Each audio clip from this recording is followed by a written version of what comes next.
Hey, this is Mikko. For this painting, I knew that I'm going to have most of the painting covered in different hues of blue, so I was very careful with these green hues so that they aren't too saturated greens. Because when you have one main color in the painting, you can kind of trick the eye into thinking that other colors that are just variations of that color are actually different colors. Like, for example, many of the greens in this painting are actually just different hues of blue, but the optical illusion with this amount of blue in the whole painting kind of makes it look more saturated green than it is. For that reason, this palette that you see in the beginning in the top right corner, I didn't end up using it that much because the greens are just way too saturated, full greens, and I didn't need them. And the problem with this sort of like extreme ends of different colors, especially in the beginning of a painting, is that the whole mood can kind of escape your painting really quickly.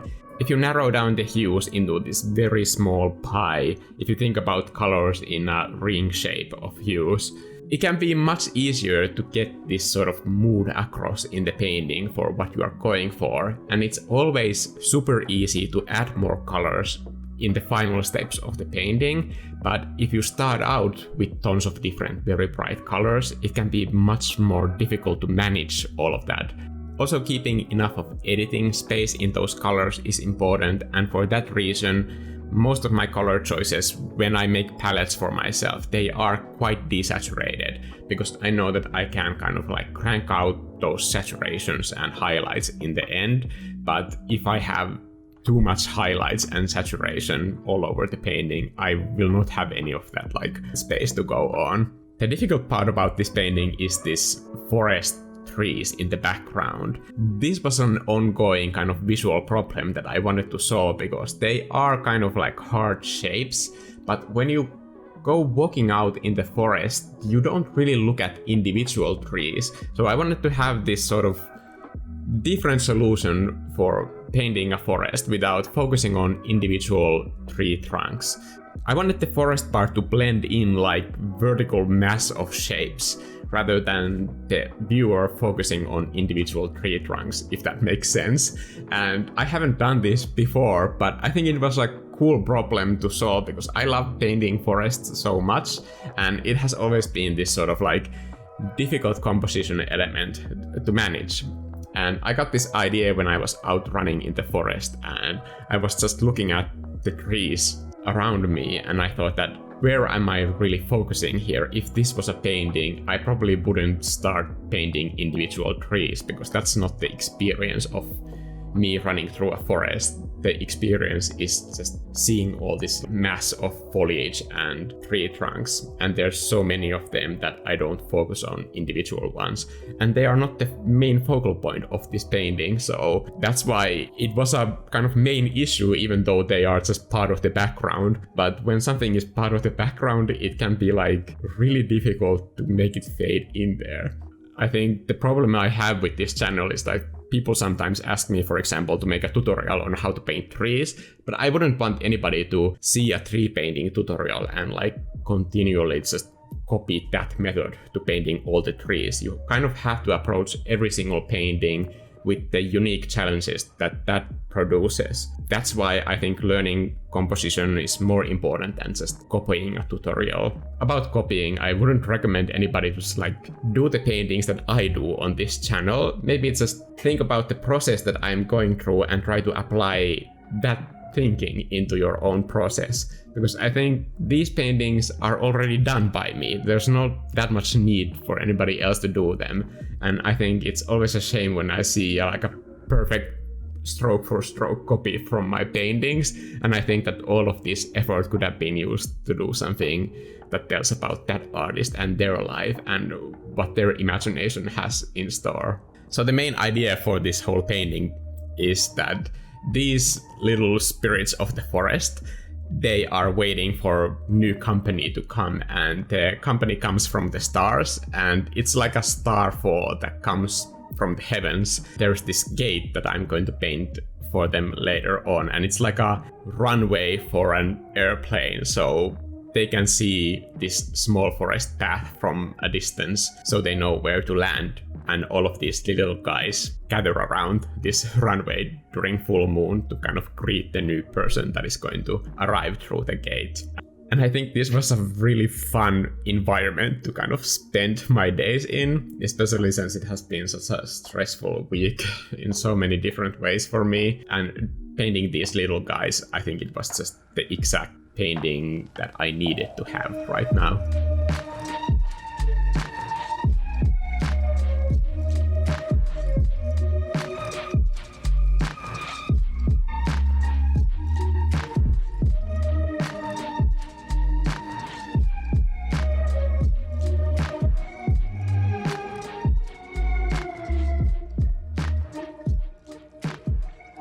The characters in this scene, they are white, but I knew from the start that I'm just going to paint the illusion of like them being white. I knew that no pixels are going to be actually white pixels. The shadow is going to cover most of the body, but right now, to make it as drastic silhouette for the composition as I could, to figure out the whole design of them, I think I used these simplified colors first, because I knew that if I started shading right away, that would make it more difficult to just change the shapes completely. So it took me some time to kind of like come up with the full design, and when I committed to it, then I painted the rest of the characters. At first, I thought I'm gonna have this sort of walkway of different pillars framing the main path in the forest, but I think it was just lacking focus, so I ended up deleting all of these pillars, and you see that those are elements that I spent a lot of time on, so I just painted over them and they were gone. Sometimes doing details too early on can kind of make you waste a lot of time. It's hard to see what the whole visual impact of the painting is going to be before you have enough elements to make it work. And I think here I made the mistake of focusing on the details way too early. And I think it was just like fun to paint these stone blocks because it was easy and I had no idea what I'm going to do with the rest of the picture yet. But luckily I got over it. And this was useful because this is a square shape and the lighting is quite tricky because the light isn't harsh. There aren't very harsh shadows. And the difference in hue in shadow areas and the local colors of these surfaces, it's quite subtle in this sort of lighting. So painting these blocks that have four sides, it's a really easy way to decide for yourself what those colors are on these stone surfaces, even when I have more complex shapes like the stone ring that is going to come later in this painting. In fact, I ended up color picking these sides from these blocks that I'm not going to use in the final image.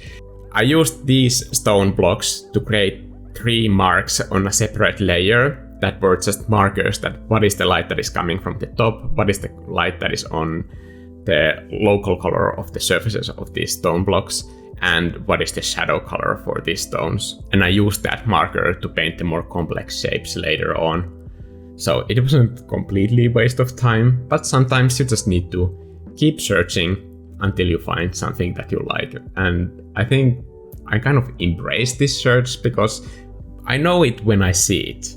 Sometimes when a painting just clicks, you just have this like intuition that this is what I was looking for. I was frustrated when I didn't know where the painting is going, but now that I have this lucky accident or like I can see a hint of what feels right, it just feels super rewarding when the painting kind of like stops hiding from you and then you are just like, aha, now I see what I'm doing. Now I see what I've been painting all these days. This was painted over the course of a week, so approximately 5 hours, I think. And during this busy week, my work has been really scattered, so I've been only able to paint few minutes at a time. So that's why I also used some of this screen recording in this video. And honestly, because the contrast is so harsh in this painting and the main value blue, it's a quite dark color. So I looked at some of the footage. The footage that I had of the screen, it just seemed like it wasn't picking up all the different hues. So I thought that it's more important for the purpose of this video to show you what the colors actually look like. So luckily, when I'm doing these videos, I also have my screen recording on at the same time always, and sometimes that footage just seems to fit better for what I'm doing. So I use that for the mid part of this video to show the different hues that are going on, because the recording can sometimes make the blues look more saturated than they actually are. I love painting stars, and when I'm doing a star field like this, I usually do just one the way that I want it to and have the gradient kind of like fade out of it in an additive way. And then I just copy that layer and copy the copy, and then I have this like infinite amount of stars, and then I just scale them smaller and smaller, and that gives the impression of three-dimensionality in the star field. I created this sort of like diagonal shape that during this night, when it's full moon and the sky is almost clear, you can see into space basically. I remember when I was a child, sometimes we would be hiking or camping. When you're in the forest and you're away from the city lights, you can see much more stars. But now that I live here among all these buildings, there's so much light pollution that it's harder to see the stars. And it's always kind of magical when you are in one of those areas where you can properly see the stars. I don't really know what we should do about this, but it's a shame because the night is so beautiful. Especially here in Finland during summer nights, it's really cool to be out running or walking in the middle of the night because it's so light out. You don't really see the sun, but it's just below the horizon during the entire night. So all the lights are kind of faded. You don't have harsh shadows. It's light enough that you don't need any additional lights to be able to see perfectly clearly.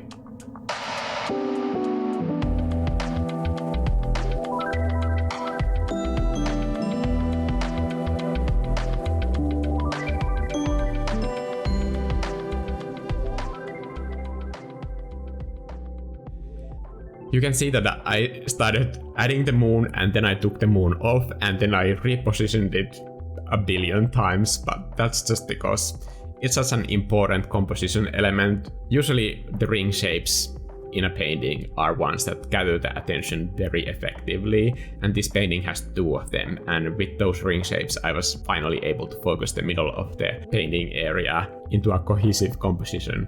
When this happened, then I was like, okay, this was the painting that I was painting all along, and now I get what I'm doing. So that part started to make this whole painting process feel a lot more fun.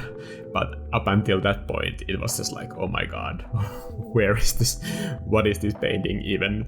I don't understand what I'm doing at all, and I've been painting this for days. Like, it would be nice if I could understand what the painting is about. Please. But you can't rush creativity. It does what it wants on its own timeline, and all you can do as an artist is to paint and be just very committed to finishing the painting. Sometimes I get these DMs on Instagram where people show me that, like, do you think that I should finish this painting? And then they show me the painting. I don't usually comment to this because it would feel like work if I was giving feedback on like behind the scenes all the time. I think that would be work that would never end. And when I'm teaching art, the feedback sessions are by far the most difficult classes to give because you have to be very attentive to what the student needs to hear at that moment. I don't know these people and I don't know what their artistic background is, so it wouldn't be my place to give them feedback. And also, that would just be working for free. Obviously, if I can't even like do more paintings for myself than this, I don't want to be working for free. Also, that would just make it impossible to make videos too, so I hope you guys understand that. Anyway, my point was that finish your painting, then you know what it was trying to be. Because if you have an unfinished painting, why would you quit it at that point? You haven't like gotten anything out of it yet. I just see no point in like leaving a painting unfinished, especially if you're trying to learn to paint. That's the exact moment when you are about to learn something new. So if it feels difficult, this should be a sign that like there's something to learn here. I need to just push through and get it done. And obviously, if you have basic composition skills, just go through that checklist. I'm sure that you will find your answers that way. Composition is something that I go through in my paintings all the time, basically. The checklist method that I teach to my students, it's something that I don't just say in video lectures. I actually use that every single day for every single one of my paintings. The composition mistakes that I comment on that my students sometimes do, I do all of those every week at some point. You have to get over this fact that at some point you are just going to be so great at painting that you are not going to do mistakes anymore. You're always going to do mistakes, but like if you have enough knowledge, you have control over the situation, and you can also give yourself credit when you successfully complete a painting. So knowing also when you make a great painting, I think that's super important. I see so many young people make these awesome drawings and paintings and they don't realize how good they are. I think it's just a shame that if you can't see when the painting works, you miss the motivation that can give you, that you achieved something like super awesome. Because I think loving your paintings, that's like the cornerstone of motivation. Because if the act of painting and creating your ideas on canvas and showing what your whole world looks like to other people, if you don't enjoy that process, then why would you keep painting? Like, why would you go through the trouble of like failing over and over again? So I think it's really important to like notice when your painting is going right and just saying to yourself that you did a good job, and just feel proud that you finished the painting. Feeling proud about your painting is probably the most important thing when it comes to motivation. If you can't love the ideas that you have, then of course they're going to feel not worth the effort and you're not going to be motivated to complete them. Remember how in that iceberg video I said that sometimes it's easier to just paint your own damn textures rather than spend 5 hours looking for stock images that you can use that would match your lighting in your painting? This is exactly what I did with this whole forest. These trees, I basically painted the bark for one tree, and then with transformation and small hand-drawn tweaks, I created the entire forest of trees out of the one single texture. Of course, painting them all by hand would be awesome, but then again, I don't have that much time, so it is what it is. I'm pretty happy with the way that those like pillar-like trees turned out, because now when I'm looking at the whole painting, my eye doesn't focus on like individual trees and I can just see the forest. And I think that's the thing that I have been struggling to create in the past. And this is the first painting that I did with this method. And once again, I am moving the moon and this is its final resting place. And I think here the whole idea started to solidify that this is kind of like a landing spot for these creatures and what the purpose of this gate is. And also now I understood that I have painted these flowers only on this like one path area. So maybe they are the type of flowers that only glow in the dark when it's full moon. And that creates this sort of like, I don't know, for some reason that made sense to me in that moment. I felt happy that I had some answers finally. I wanted these stones to be sort of square block-like so that they are parts of this structure that have been worn down. This reminded me of my trip to Cambodia and seeing the ancient temples there and the way that they are overgrown and part of the forest basically, but they are so geometric that you understand that they have been part of the temple at some point. I wanted to create these because I thought that it would be completely plausible that some people walk past these stones, but if they paid enough attention, they would realize that they are not organic shapes, that they are part of this structure that is hidden in the middle of the forest.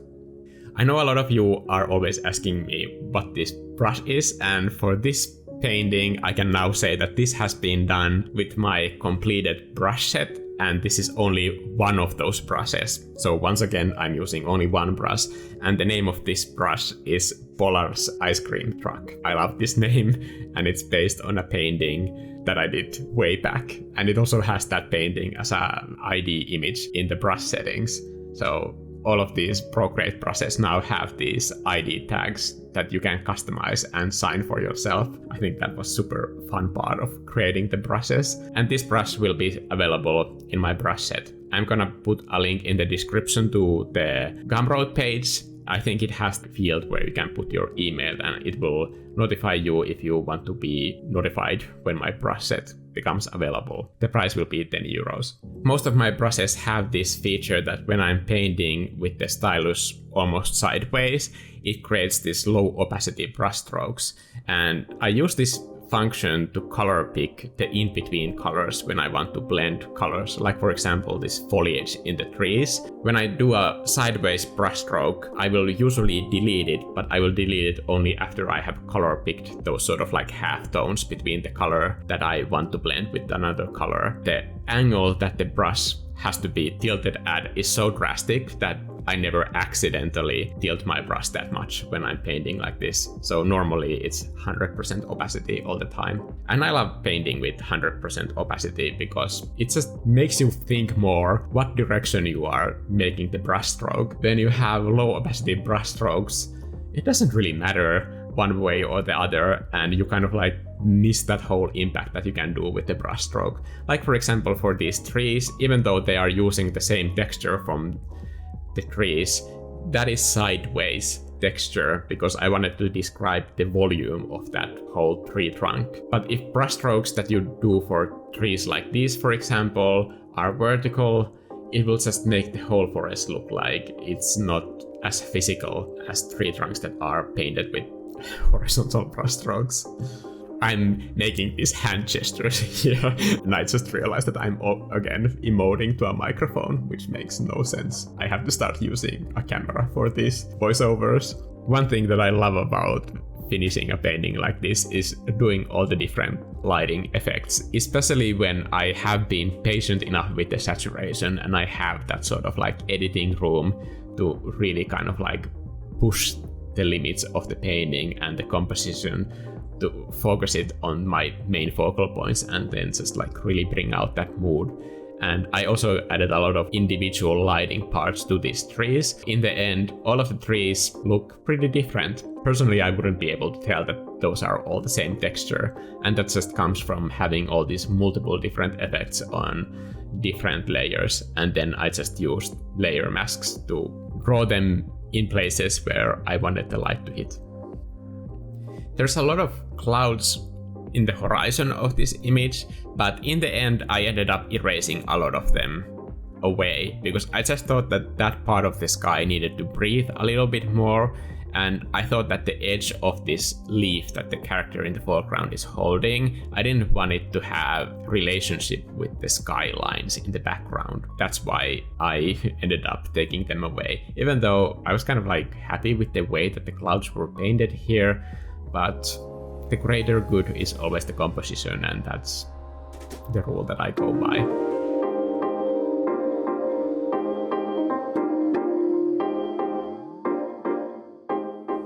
When I'm adding this fog, I'm using the power button trick, and you can see and replicate this method by looking at this video, and I highly recommend that you do so. So once again, here I am not painting actually black and white. The whole iPad is just in black and white mode, and that makes it easier for me to separate the foreground and background elements with this fog layer. That's why I'm using the black and white mode of the iPad, and this is not a Procreate feature, this is an iPad feature, and that's why I recommend watching that video and setting up the power button to do this. With the older iPad models you can use the same trick but just by using the home button, but the same rules apply. And by the way, if you're using Procreate Pocket on the iPhone, you can also use this on your phone. I use this black and white mode on my phone in the evenings because I want my phone to be kind of like less addictive and less stimulating to watch. So turning it into black and white makes it kind of like less appealing for me.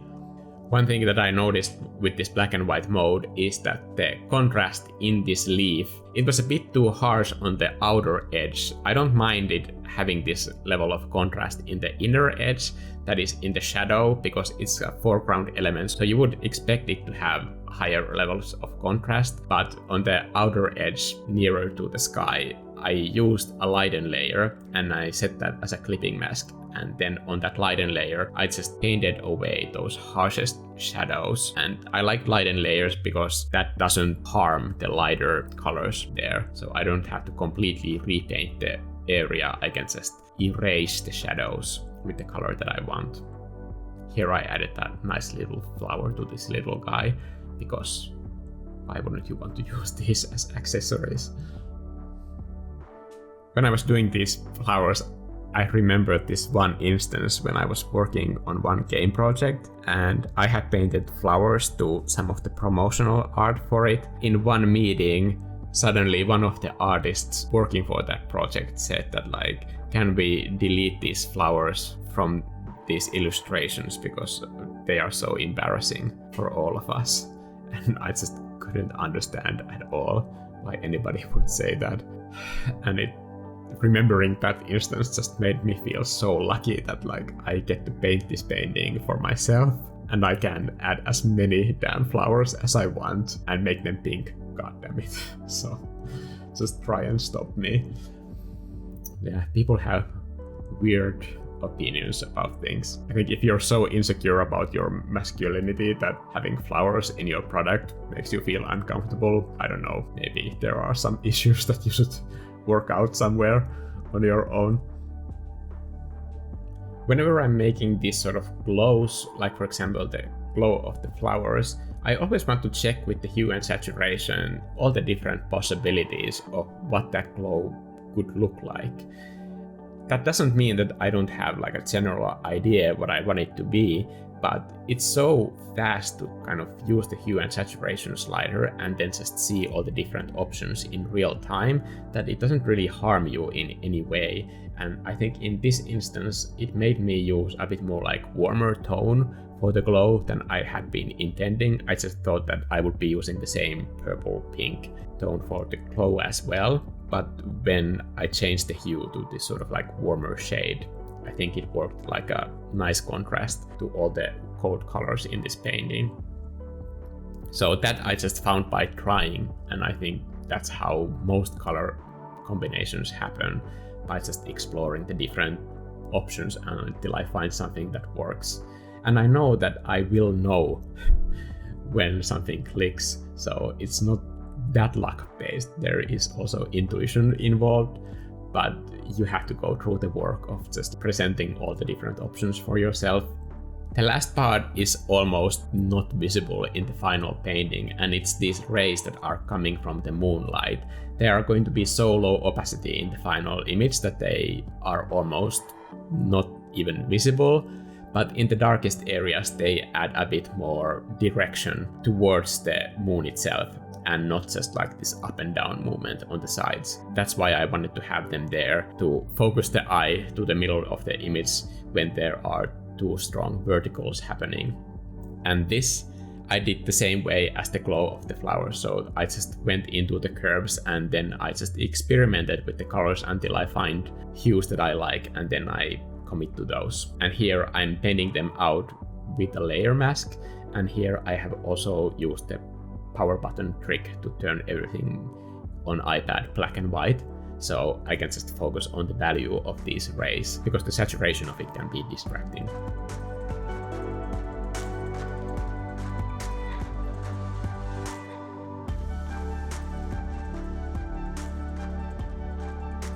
And this is the welcome party.